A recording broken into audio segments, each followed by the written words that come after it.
Ya, selanjutnya ada masalah nih tentang keyakinan dalam beribadah. Jadi sholat Jumat diganti dengan sholat zuhur. Terus dalam hati kita nih masih ada ragu-ragu. Ini pasti apa enggak ya? Boleh apa enggak ya? Yakin apa enggak diterima gitu. Jadi ada ketidakyakinan diterima. Nah, pertanyaannya tuh boleh enggak sebenarnya beribadah tapi kita enggak yakin ibadah ini benar gitu. Mungkin itu. Bismillahirrahmanirrahim. Keyakinan itu adalah buah dari ilmu. Ya, ilmu tentu banyak kaitannya. Ilmu tentang ibadah, ilmu tentang kaifiat, ilmu tentang situasi, ya fiqhul waqi, fikih tentang realita, fikih antisipasi, fikih tawakku. Nah, jadi kalau orang banyak sisi-sisi ilmunya akan yakin dalam situasi apapun. Tapi kalau kurang ilmunya, nah dia akan kurang yakin.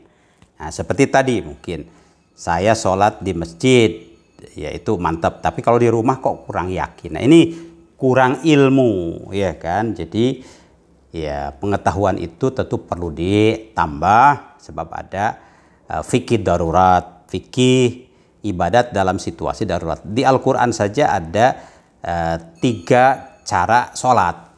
Sholat dalam situasi normal, ya wudhu dan seterusnya. Sholat dalam situasi khauf, ya biasa bersab, ya kan, gantian.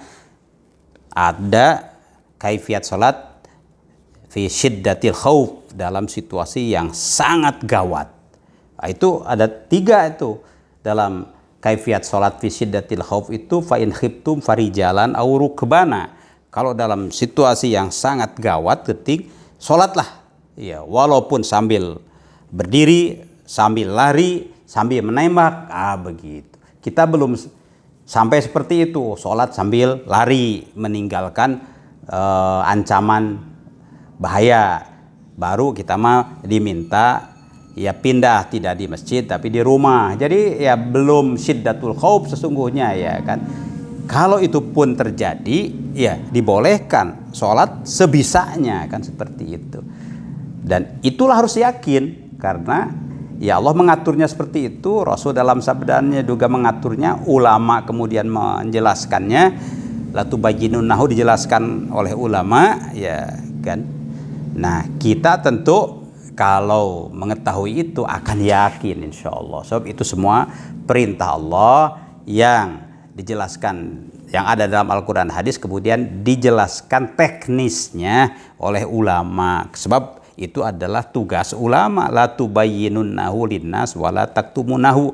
Jelaskanlah kepada orang, jangan ada yang disembunyikan. Nah, sekarang ulama sudah menjelaskannya dengan fatwa, dengan itu semua, ya kan.